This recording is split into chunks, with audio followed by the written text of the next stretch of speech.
The Bengals defense, particularly their rush defense, looks god-awful. Like, good luck, Cincinnati. Wow. But the way Washington ran the ball early on in that game, the way their offensive line performed, Brian. See, that right there is what I left that game thinking about. I didn't care about all the reports we had yesterday and then watching the other running backs. Hell, I could have given White Brian the ball on that one Bill had. that hole was so damn big, and there was no – listen to me. Their secondary, I don't know. They don't look in the backfield ever, do they? Because everybody just ran to the other side of the field. Chris had a big run, but Bo is Santana's boy. He said, B, look at that offensive line, man. And I was noticing it, but then I started paying attention. And let's remember, 3 of your starters weren't playing. 3 of your starting offensive linemen were not playing yesterday, which tells you got some hella depth.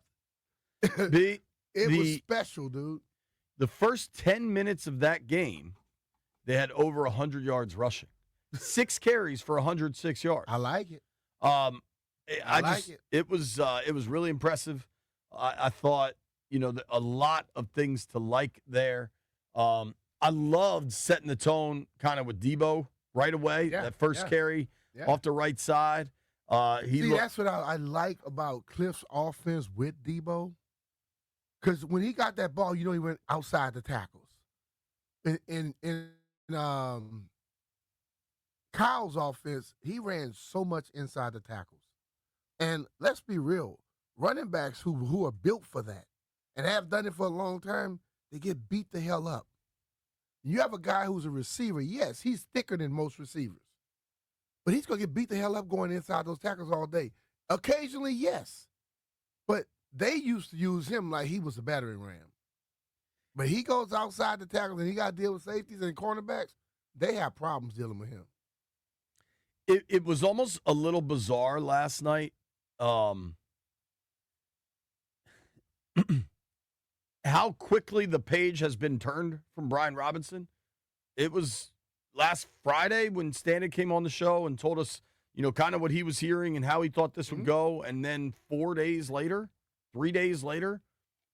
he's not even there at the game last night. Huh? We got to talk to Dan Quinn last night. But if you tell me you're trying to trade me, I'm not playing. Yeah. First of all, you shouldn't play me because you don't want me to get hurt. Right. And then my mind said, I'm not. If you want to shop me, then hell, let's go. It went just so fast, and then to see it last night, how good everything else looked, was pretty remarkable. I don't look at it as it's a Brian Robinson thing. I think if Brian was running the ball last night, he'll have hella success too. I know people like to make it easy, and that's what they want to look at. But the offensive line was outstanding, and they gave the guys chances. Those guys were hitting that thing downhill. They were slamming it in there like they used to do back in the day. Yeah. And when you slam it in there and nobody's there to hit you, you better come out the other side. So, but hey, you make your decision to do what you want to do, you move forward. It was, watching it last night was just really remarkable how well and effective they ran the football. And, that first drive when you had Debo, C-Rod, Jayden, it was just so fast that it was like, yeah. And I love Jayden's response after the game. He got asked repeatedly in different manners about hey, did you think about sliding? Taking that hit in the preseason, is it worth it? And he was just hit. They missed him. I almost wonder if the dude at the goal line pulled up a little bit, because that could have been a big pop. Could have been the safety that was there. But he did a little slight turn right at the last minute. And I think, listen, you've said it since even in training camp. You said Jayden has been running. When he decides to run, it's a different ball game. Totally. You saw that clearly last night. Well, I couldn't help but think of you and what I thought yesterday afternoon when you were talking about what you wanted to see and how people need to get into the football mindset, which requires some level of psychotic behavior. Yeah. Jayden's last answer, I thought was really good about, He was asked about his thought process not sliding on that touchdown run. He said, I'm playing football. I'm out there. I know everybody puts a big emphasis on preseason, but at the end of the day, it's a game to me, whether preseason, regular season, or playoffs. So I had the opportunity to score.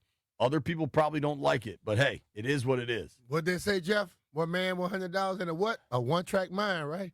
One-track mind. When you're on the football field, you're playing football. Listen, I understand all the people that have concern, but if you're on the damn field trying to think about what everybody thinks and what everybody thinks you do, you're going to get hurt. And you know what? I'll go right back to last year. Everybody kept telling him, get down, slide. When he got injured, he was in front of a guy that was trailing him, and if he keeps running and Stiffenman keeps running, he runs away from that dude. But you know what he did? He went down because everybody wanted him to go down. And he basically, now we found out he had a fractured rib. You know what I'm saying? If he kept being the football player and be who he is, he probably doesn't even have that damn injury. So on the football field, you know what you got to do? React and do what you feel at the moment because it's an instinctive thing. You know, I can recall back, even all the way back to high school, how run out of bounds, don't do this. Remember my time, I ran out of bounds, the dude dove, sprained my ankle. That was the last time I did that. Because you got to just be in the action, and your little subtle thought, or subtle, lack of movement, or lack of making a decision, that allows somebody to come and hit you when you wouldn't ordinarily be it. With Jayden, it was one thing last year. I remember, I think it was Fortier wrote a story about sliding. And, I think Sam went back and watched every snap from, high school through, the first 4 weeks of the year. At some point, people just have to accept Jayden for the player he is and what he can do on the field. And I would argue, over time, as someone who is about to turn 44 in a couple weeks, over time, he'll probably slide a little more, maybe run. When he's 29, he's probably going to approach the game a little differently than when he's 24. But you don't want to take anything that dude does away. So I think it was really funny because, what happens in media is jobs turn over. New people come in, other people leave. And so Dan Quinn got asked about him sliding, and DQ kind of joked, you must be new here or whatever. That's just kind of what happens. And listen. So Dan Quinn got asked about sliding. He goes, you think those conversations haven't already been had? It's part of his game, and it's what makes him a special player. Totally. We got to stop with that. I think the thing of it is, Jay, as I've said many times, when people ask questions like, man, what were you thinking in this situation? And my answer was, I wasn't. I just reacted. My father, my dad, when I was playing against Brett Favre, Southern Miss, and I'm coming around the end, and the guy went low, right around the 3-yard line. You know what instincts told me? Leave the ground. I left the ground at the 3, and I landed about 2-3 yards in the end zone. Rolled over, got up, kind of landed it looked like I landed on my head, but I actually rolled it. You know what I'm saying? Come to the sideline. My dad was always sitting right behind me. He said, dude, you trying to break your damn neck? I see. I was trying to score a touchdown, Dad. That's the only thing I was thinking. I wasn't thinking anything else. I was just trying to score a damn touchdown. Dude, and that's what Jayden said. Yeah. I wanted to score. You know what you're supposed to do? Score. Yes. So that I don't have a concern about. The rapid pace with which Brian Robinson has been. I don't know that everybody knows this. They redid the locker room. It looks great. Right now, the roster's at 90, so they got a lot of lockers in there. In the running back corner, that little, as you walk into the right-hand corner back there, B-Rob didn't have a locker. Mm-hmm. So, now, you're not dressing out. Right. And they already knew you weren't dressing out. And they can sub those things in and out. They go in and out with that stuff. What like me, bro, listen to me, Jay. I'm very much into the mindset of what Doc always says. The people that are dressing out is the people I care about. If B-Rob is going to be on the team, yes, I'm with it. If he ain't going to be on the team, I'm going to always be a fan of the dude. But I'm not going to sit up here and worry about anything else. But the people that take that will be filling that spot that he was in, they better live up to that hype every day, not just one game. You know what I mean? Yep. And the offensive line needs to block like that. If the offensive line block like that throughout the year, hell, we have a lot of good stuff to talk about. Can we briefly address something? Mm-hmm. Any early July concern about young Josh Connerly? Premature. That dude, John Bates last night was killing people. Connerly looked really good. Chris Paul, to his credit, looked really good. Andrew Wiley was good last year. They have been moving him around all over the place so far this camp. You talk about a veteran just getting the job done. Wiley deserves real credit. Let me ask you a question. They were impressive when you night. first started doing John Bates, dude. When you first became a beat guy, did you know everything? No. Were you as comfortable as you are now? No. When Jeff first started doing the boards, I don't think he was as comfortable as he is now. Oh, I bet he lied and said he was. When he first got in here, Brian looked like he was about to pass out. He looked like he was stressed out like hell. He still kind of has that. Little Ben over there, sometimes I'm like, damn, Ben, what the hell's going on? Ben's excitable. Yeah,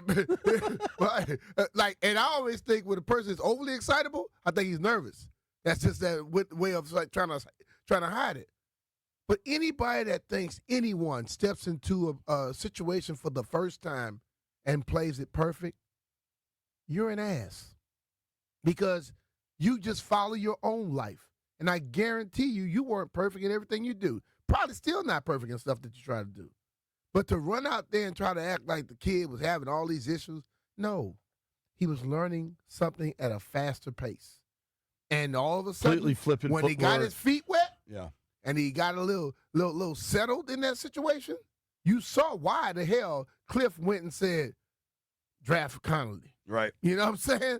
You remember all the stories, and I think we get so caught up in trying to find the next big damn story that we forget about stuff that have built up to something. You had your offensive coordinator losing his mind to block. To get a defense. Offensive tackle who's athletic, so he could be able to run the stuff he wants to run in his offense. And then all of a sudden, the guy comes in, the first time he does something, he gets beat by a future Hall of Famer, and your mind is, oh, he can't play? Give me a damn break.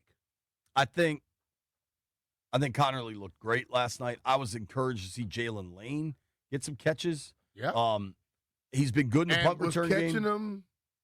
The punt return game, like the one he caught last night, he was so far outside of where I don't know what the return would have been, but you saw he didn't try to get back into the middle of the field. Quick step, and he went right past the dude. The blocker was inside that guy. He couldn't get there, but he got a quick 10, 12 yards out of it. He has that quick, subtle step that just, boom, he's out. I like it. Brian, not a lot in the pass game last night. Jayden didn't throw a pass. I definitely agree. Why? I definitely agree with them pulling Jayden, though. You know why? That was enough. You know why he didn't throw a lot? I have 3 of my people that my starters not in the game. 3 of my people that are starters not in the game. Did you want to see him come back out for another drive? I did not. No, I was like, they're good. I'm like this. When you go down the field as quickly as they did and you score, that's all that matters. It's not about him throwing 15, 20 passes. It's about the efficiency and the success you had in that offense. And they had that. So I wasn't concerned about him going back out there. He was good enough. And then again, why put him at risk? You played. How about when Burrow started running around in circles towards the goal line? What are you doing, dog? Let's be real. That was not a horse collar. He caught him. He grabbed his jersey. Well, and it's not a horse collar if you're inside the pocket. And then they're like, oh, well, he left the pocket and then came back. No, that is a horse BS. That's what it was. His left hand did get the collar, but his right hand was on the shoulder. The right was and here. The horse collar should be when you yank them backwards and your weight lands on them. None of that happened. He grabbed the guy and he just slung him. I thought he had the jersey more than he did any shoulder pad. Not to, the gloves and the tape big D linemen like Dietrich Wise have on, it doesn't give you a lot of flexibility. So, like, once you get a grip on something, like, he can't really shift it over to the right. You know what I mean? Like, Man, I thought that was a bad call. The harsh collar tackle DQ said as much after. was put into place for guys that were grabbing guys and pull them back. As they're running away from you down the sideline. Very similar to the hip drop is when you grab a guy and you come on his ankle. What he did, he grabbed the guy and threw him. He wasn't trying to grab him from behind and pull him down. That was a tough call. So that was a weird call. And then the thing about it, what I don't like is, with all these new technologies, why can't you review that? I know they put in reviewable situations for some types of personal fouls and for pass interferences. I don't know if that's one of them. That's a great question, though, honestly. Yeah. I keep getting that, Jay. Every time I ask a question, you keep saying it's a great question. Been thinking a little bit more lately. I have a bunch of notes I just want to run through from last night. Some highs, some lows, kind of what we thought was good, some question marks. There are some question marks from last night. But in general, man, if you watch that game, my prevailing thought from last night, what did Washington really try to address this offseason? Offensive line, defensive line. Yeah. And it seemed better. Dude, last night, that O-line was down 3 starters. Yes. But Wiley and Allegretti are going to be part of this season. Wiley and Allegretti are you might not want to say, like, if they're not starting, they're not backups. They're like subs. Dude, starter subs. Totally. Yeah. Like the offensive line last year, I believe, we could go back and count this, but I believe off the top of my head they ended up starting 9 different players over the course of a 17-game season. And they eventually went 20, right? You're going to start. Like, if you gave me an over-under on number of players to start on the offensive line at 8.5, I'm taking the over all day. Yeah. And even at 9.5, I'm probably taking the over.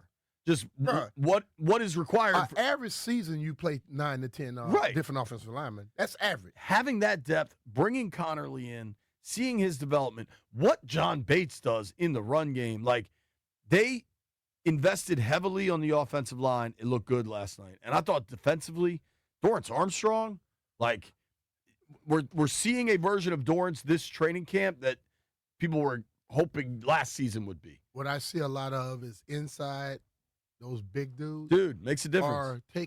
They're commanding, they're getting more attention from more than one person, which means that Dorrance is getting one-on-ones most times instead of having somebody able to chip him. And that's going to be a big advantage for him throughout the year.